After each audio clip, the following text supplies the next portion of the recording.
के लिए मौजूद हैं निषाद समाज पार्टी के राष्ट्रीय अध्यक्ष और सूबे के मंत्री संजय निषाद जी। संजय निषाद जी, किस तरह की यात्रा लेके निकले हैं आप, मकसद क्या है?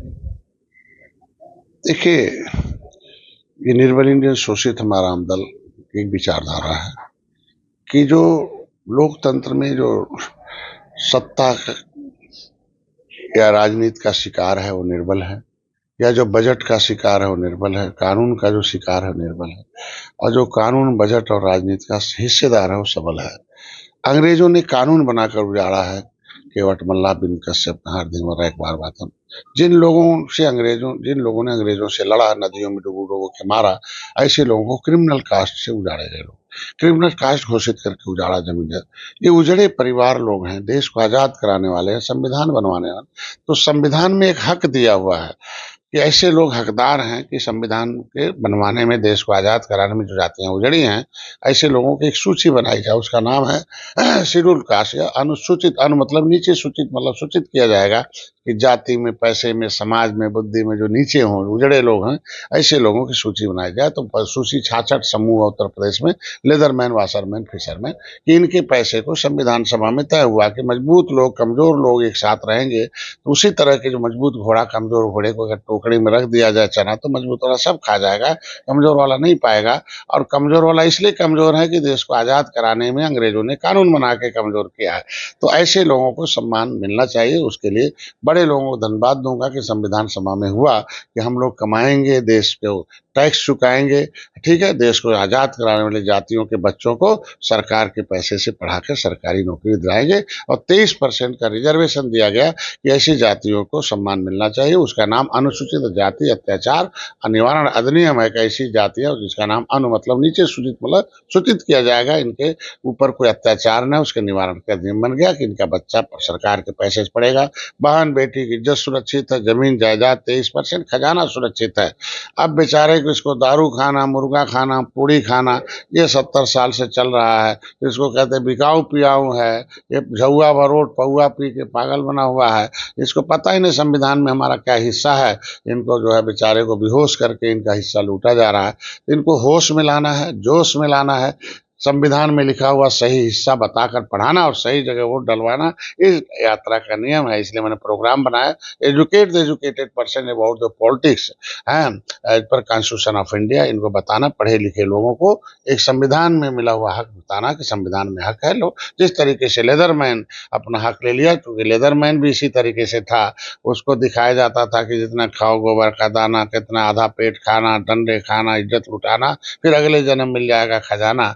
लेकिन संविधान में लिखा था कि जो तुमसे उठवाएगा पाखाना, सीधे चला जाएगा जेल खाना, क्योंकि तुम्हारा 23% खजाना लिखा, 23% अनुसूचित जाति। तो उस अत्याचार निवारण अधिनियम से अगर समार भाई सम्मान प्राप्त कर सकता है, लेदरमैन प्राप्त कर सकता है, वाशरमैन प्राप्त कर सकता, तो फिशरमैन क्यों नहीं लेगा उसका? इसलिए कि लूटने वाले कोई लोग बीच में आ गए। 1927 एक मिनट करा गया कि 1994 एक अलग अधिनियम बना दिया। उसका नाम हो गया उत्तर प्रदेश लोक सेवा अनुसूचित जात आरक्षण अन्य पिछड़े वर्ग आरक्षण अधिनियम 1994 लिख दिया कि अब ये जातियां है पिछड़ी, अब खाएंगे खिचड़ी।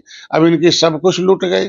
अब शिक्षा लूट लिया, शिक्षा छोड़ छीन लिया, इज्जत छीन ली, जो मिला हुआ हक छीन लिया।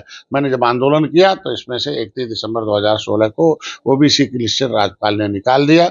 अब हमें जब दिल्ली में राष्ट्रपति ने अधिसूचना जारी की, अधिसूचित है, अधिनियम बना हुआ है, उस अधिनियम का इनको लाभ मिलना चाहिए। चूंकि राज्यपाल ने, तो जिसको लाभ लेना है वो आए साथ में। इसलिए जगाने के लिए 200 निषाद बाहुल सीटें हैं। उसमें मैं बता रहा हूँ कि जैसे चमार भाइयों ने जब तक उठाते थे दूसरे का झंडा, तब तक पीठ पर खाते थे डंडा, अब बनते थे अंधा और लूट का चलता था उनके हिस्से का धंधा। ऐसे निषादों को बताने आया हूं कि जब तक मेहमानों का उठाओगे झंडा, तब तक खाओगे पीठ पर डंडा, बनते रहोगे अंधा, लूट का चलता रहेगा तुम्हारे हिस्से का धंधा। फेंक दो सबका झंडा, ले लो अपना डंडा, उसमें लगा लो जय निषाद राज का झंडा, मत खाओ डंडा, बंद कराओ इन लोगों का धंधा। ये चल गया। तो 2013 से आया हूँ और देखो हाथी साइकिल पंजा साफ हो गई है। अब जो बचा कुचा साफ हो जाएगी और सब भाजपा मेरे साथ आ गई और भाजपा पहल कर रही है। 45 सीटें भाजपा हार गई है। मैं उम्मीद रखता हूँ कि जो वादा भाजपा की थी, माननीय योगी जी ने किया था, मोदी जी ने किया था, आवाज बनते थे, मछुआ विजन में था, इनका हक मिला, 10% अपर कास्ट को लिख दिया। महिलाओं को लिख दिया, इनका लिखा हुआ दे दीजिए। हमको लगता है कि 43 सीटें इसीलिए हार गए कि निषाद उदासी। मतलब ये 27 की तैयारी चल रही है। निश्चित रूप से 27 200 सीटें हम चाहते हैं कि हम मोदी जी को अलग से जीत दें, वो हमें कुछ सीट दें। मैं पिछले बार हारी हुई सीट दिया था, हम लोग हारी हुई सीट दे दें, उसको जीत दे देंगे। और 200 सीट निषाद बाहुल है, 50,000 से ज्यादा वोट है, हम लड़ाऊंगा और इन बेईमानों को भगाऊंगा। जो इनका आरक्षण लूटने वाले लोग हैं, इनको बर्बाद करने, उन्हें गांव से भगवाऊंगा। मोदी योगी को फिर से सत्ता में लाऊंगा, लेकिन इनका भी। मोदी जी का तीसरा कार्यकाल है, योगी जी का दूसरा कार्यकाल है, तो इतना लंबा समय था, इस न्याय के लिए आपने पहल नहीं की? अरे माँ 9 महीने बच्चा पेट में रहता है, बाहर आता है, गोद में ही रहता है, बिना चिल्लाए तो दूध माँ के अन्न भी नहीं बच्चा भी नहीं पाता है। तो ये तो एक लंबा रहा ना। मैं तो कांग्रेस के साथ, सपा बसपा सबके साथ रहा हूँ, 75 साल समय उन्हें दिया हूँ। हमने तो मोदी के साथ अभी 2013 में आए हूँ। 14 साल की तपस्या के बाद मिला निषाद राज। पहले सम्मान बड़ा होता है, तो निषाद राज का किला मिल गया, भगवान राम का मंदिर बन गया, उसमें भी निषाद राज की मूर्ति लग गई। दलितों के खिलाफ अत्याचार के मामले में उत्तर प्रदेश नंबर 1 पे है और टॉप 3 में भाजपा शासित राज्य हैं, राजस्थान, एमपी भी। देखिए, जो एक लंबे समय तक एक बड़ी परंपरा रही है, ऐसा नहीं रहा कि कांग्रेस के समय, सपा बसपा के समय अत्याचार एकदम से जीरो हो गया था। कितना अत्याचार था पता था आपको? पहले उनके खोपड़ी में झोपड़ी था, उनके दिमाग में ही जो है खराब काम करना था, हैं? उनका दिमागी मतलब उनको था कि तुम अगर ये पढ़ लोगे तो नरक हो जाएगा। मतलब वो खुद ही, उनको इतना अत्याचार था। कम से कम हमारे समय में अनुसूचित जात अधिनियम, अत्याचार और निवारण अधिनियम के तहत आज ऐसे लोगों पर कार्रवाई हो रही है। अनुसूचित जाति के बच्चों के शिक्षा के लिए बजट हमने दिया है। उनके बच्चों में जो विसंगति थी, उनके छात्रवृत्ति से उसे दूर किया है।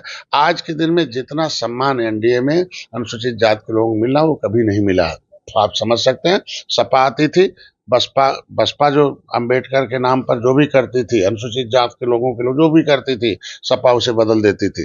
कितना अत्याचार करती थी। हम तो कागज में धर्म से, कांग्रेस शासित राज्यों में पूरा हो जाने दीजिए एक लाइन, कि भाई कांग्रेस के समय तो धार्मिक अत्याचार था ना, सपा के समय तो राजनीतिक अत्याचार था।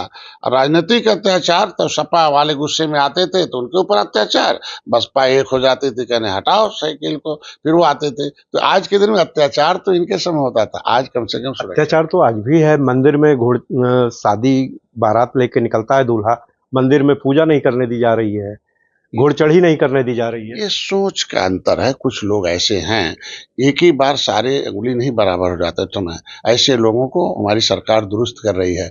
आप देखा होगा, अत्याचार किया था ना अभी यहाँ इलाहाबाद में, एक अनुसूचित के बेटे पर अत्याचार हुआ, देखो योगी जी ने तुरंत बुलडोजर चलाया। ऐसा नहीं कहा जा सकता है। अब जो है बाबा खड़े हैं, सबके साथ खड़े हैं, ऐसा नहीं है कि उनको छूट है। ऐसे कुछ लोगों की सोच है, जो उसको सोच को धीरे धीरे बदला जा रहा है, और धीरे धीरे सम्मान जो भी बचे कुछ। हम तो यही कहते हैं ना कि अनुसूचित जात अत्याचार और निवारण अधिनियम के अंतर्गत उन्हें सुरक्षा दी गई है, हमारी सरकार दे रही है। कहीं ऐसे मामले आते हैं तो योगी जी को धन्यवाद दूंगा, तत्काल जांच करते, और जांच में जो दोषी पाता है, कितना रसूखदार हो, उसके खिलाफ कार्रवाई होती है, और कार्रवाई करके योगी जी दिखा भी रहे हैं। अभी राहुल गांधी लगातार जाति जनगणना की बात कर रहे हैं। जो उनके सहयोगी दलों की सरकार है, उनकी सरकार है, वहाँ पे जाति जनगणना लागू की गई है। यही नहीं, तेलंगाना में तो आरक्षण जो अनुसूचित जाति का है उसमें कैटेगराइज किया गया है, जिसमें से 15 जातियों को 1% का लाभ मिला है, 18 जातियों को 9% का। अब उनको आगे लाने का प्रयास किया जा रहा है। कांग्रेस का तो आरक्षण के नाम पर, जनगणना के नाम पर बोलने का कोई अधिकार नहीं है, क्योंकि मैं सबसे पहला नेता हूं कि मैंने कहा कि सेंसस मैनुअल 1961 ये राष्ट्रपति जनगणना कराते हैं, और इसके आधार पर जनगणना होनी चाहिए। इसमें लेदरमैन कितने हैं, वाशरमैन किनको गिने, लेदरमैन की इतनी जातियां हैं, लेदरमैन को तो गिनते हो, ये वाशरमैन गिन लिया, चमड़े का काम करने वाले चमार भाई, कपड़ा धोने वाले धोबी भाई, ये फिशरमैन है ना, केवट मल्ला फिशरमैन है, ये काहे फुसला रहे हो इनको दारू पिला के भाई।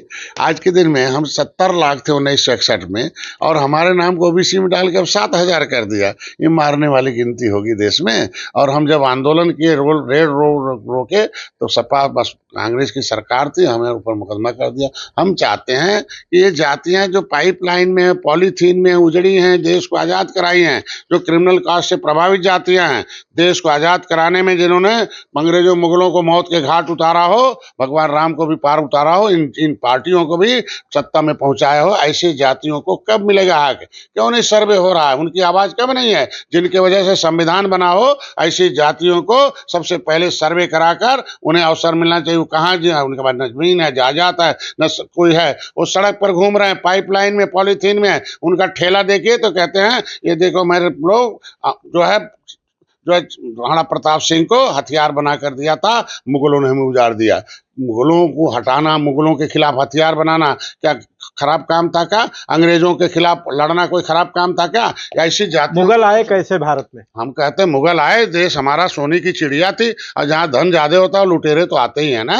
कौन बुलाया था? बुलाया नहीं जाता चोर को, अपने आप आ जाता धोखे से। चोर को कोई बुलाता है क्या? ये सोने की चिड़िया थी, 3 रुपए में 1 रुपए भारत का चलता था। हम जीडीपी को 33.5 थे, शिक्षा हमारा 75% है। नेता की बात मत करिए, इतिहास है। जस्टिस ऑफ इंडिया अमर सेन जो नोबेल प्राइज उन्होंने लिखा है कि भारत सोने की चिड़िया थी। तो जहाँ सोना रहेगा, हमारा धन रहेगा, शिक्षा रहेगा, तो हम शिक्षा देने के लिए हम बेईमान थोड़ी है। भारत सबको शिक्षा देगा। तक्षशिला, नालंदा, विक्रमाशिला, हम दुनिया को हम शिक्षा देते थे। अगर शिक्षा लेने आया कोई बेईमान हो गया, हमारे पास धन था कोई लूटने आ गया, तो लुटेरों को कोई सम्मान देना। नालंदा और तक्षशिला को जलाया किसने? अरे आप पता करिए इतिहास में जलाया किसने। जिसने लूटा होगा, लूटने का नाम देख लीजिए। जौहर किसने कराया है? कितने महिलाओं के, कितने लोग विधवा हो गई हैं, कितने लोगों को, महिलाओं को भर भर के कौन ले जा रहे थे? मुगल ले जा रहे थे ना।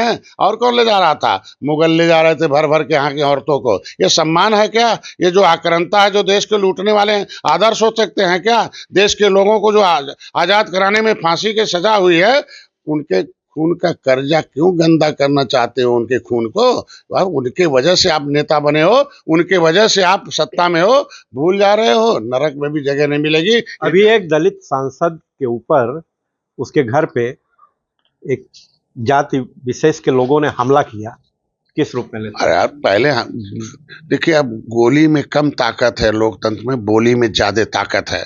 अगर आप किसी को बोली मारेंगे तो छोड़ेगा क्या? बोलिए। आज के दिन में यहाँ तलवार लेके आए थे, सलवार पहन लिया लोगों ने। आज के दिन में बोलिए 19% मुसलमान हो गए, जो डर गए वो मर गए। क्या अच्छा था क्या? तलवार से धर्म बदलना अच्छा था क्या? तोप लेके आए, कंटोप पहन लिया लोगों ने, क्रिश्चियन बन गए। यहाँ इस देश में जहाँ तोप और तलवार के बदौलत धर्म बदले गए हों, और ऐसे लोगों को आप आदर्श मानेंगे? हमारे लोगों ने लड़ा। किसी भी जाति का एक सम्मान होता है, उसके महापुरुष को अपमानित करेंगे तो खून खौलता है। यहाँ चूड़ी पहनकर कोई जाति पैदा नहीं होती है। आप कोई किसी को गाली दे देंगे, किसी को कुछ बोल देंगे। वोट पाए हैं, लोकतंत्र का है, किसी को आप गाली देंगे? गाली दीजिए जो लुटेरे हैं। तो इतिहासकारों द्वारा लिखा गया जो था उसकी बात। मेरी बात सुनिए, संविधान बना समस्याओं के समाधान के लिए। कभी दलितों की आवाज बने? वोट लेके गए थे? कभी सदन में बोला उन्होंने? बोलिए, कभी बोला क्या? 23% खजाना कौन लूट लिया? 10 साल के अंदर 10 साल के अंदर सभी लोगों को शिक्षा देना था, फंडामेंटल राइट था। क्यों नहीं कांग्रेस ने दिया? यही लोग नेता थे ना, जो आप जिनकी वकालत आप कर रहे हैं अपने चैनल के माध्यम से। 10 साल के अंदर फंडामेंटल राइट है, शिक्षा क्यों नहीं दिया गया? सभी लोगों को आरक्षित करके क्यों नहीं उनको IAS PCS बनाया गया? कहाँ चला गया? सामाजिक न्याय समिति का रिपोर्ट कहती है कि 27% जो आरक्षण है ओबीसी का, उसमें मिल्क मैन खा रहा है। 23% को आरक्षण जो है वो लेदरमैन खा रहा है। तो 23% लोगों का जो लेदरमैन आरक्षण खा रहा है, उससे आप नेता मानते हैं? जैसे ठग बेईमान जो अपने ही लोगों का हिस्सा खा रहा है। रिक्शा पुलर कहाँ जाएगा? पॉलीथीन में रहने वाला कहाँ जाएगा? एक गांव के झोपड़ी में रहने वाला कहाँ जाएगा? उसका हिस्सा खाने वाले अपने को कभी ईमानदार नहीं हो सकते। तो इस विषमता को दूर करने के लिए आपकी सरकार तीसरी पंचवर्षीय में, कह रहा हूं कि नहीं, सुप्रीम कोर्ट ने ऑर्डर किया, कहा कि बड़े लोग जो हैं वो अपने आरक्षण को बाद मिले, पहले गरीब को ले, 3 भागों में बांट दिया एबीसी में। क्यों नहीं ये नेता बोल रहे हैं? जो एससी के नेता, जो दलित आप चिल्ला रहे हैं, तो गरीब के लिए आवाज क्यों नहीं मान रहे हैं? गरीब के लिए आवाज बने, कहे कि नहीं भैया नहीं, हम झोपड़ी वालों को बच्चे पहले मिलना चाहिए शिक्षा, पहले मिलना रोजगार, पहले मिलना चाहिए डॉक्टर इंजीनियर, पहले उसको नेता बनाया जाए, उसके बेटे को विधायक MP बनाया जाए। ये क्यों नहीं कह रहे हैं? दलित नाम ले लेने से हो जाएगा क्या? सुप्रीम कोर्ट ने कह दिया। ये बताइए 27 के चुनाव में कितनी सीटों पर दावा प्रस्तुत करने जा रहे हैं? 200 सीटें निषाद बाहुल हैं, हम जिसको जीत देंगे वो सीट भी देगा। हमारा प्रमुख मुद्दा है हमारे समाज का पहले जो हक है वो संविधान में मझवार, गौड़, तुरैया, खरवाल, बेदार, कोरोट, कोली 7 नामों से वो हमारा लागू हो जाए, वो पहले हो जाए, चाहे सीट मिले चाहे नहीं मिले। हमें मंत्रालय भी छोड़ना पड़े, नहीं तो डॉक्टर साहब मंत्री न रहो, लेकिन हम आरक्षण लागू कर दो, मेरे लोगों का आरक्षण लागू कर दो, हमें मंत्री नहीं, हमें सीट भी नहीं चाहिए, पर आरक्षण चाहिए। मेरे समाज का संविधान में मिला हक चाहिए, संविधान में मिला हुआ शिक्षा चाहिए, रोजगार चाहिए, उसका जो खजाना 23% वो अधिकार है। हमारे लोगों ने नदियों में अंग्रेजों को मार के डुबा के मराया है, देश को आजाद कराया है, खून बहाया है, खून का वो मिला हुआ हक है, ये हमारे समाज को मिलना चाहिए। और जब तक हक नहीं मिलेगा ये संघर्ष जारी रहेगा। वक्फ बिल पे जिस तरह से घमासान चल रहा है, किस रूप में लेते हैं? जिस मामले में न्यायालय में कोई हो तो लोकतंत्र में न्यायालय का सम्मान होना चाहिए, उस पर कुछ भी बोलना ठीक तो न्यायालय के खिलाफ तो किरण रिजिजू हो या निशिकांत दुबे हो, ये लोग, यहाँ तक कि उपराष्ट्रपति भी, हम अपनी बात करते हैं कि जहां कोई मामला न्यायालय में हो, हम लोकतंत्र के प्रहरी हैं, हम चाहते हैं कि न्यायालय का सम्मान होना चाहिए। तो ये थे निषाद राज पार्टी के प्रमुख संजय निषाद जी। ये अपनी यात्रा लेकर निकले हैं अपने हक की लड़ाई लड़ने के लिए।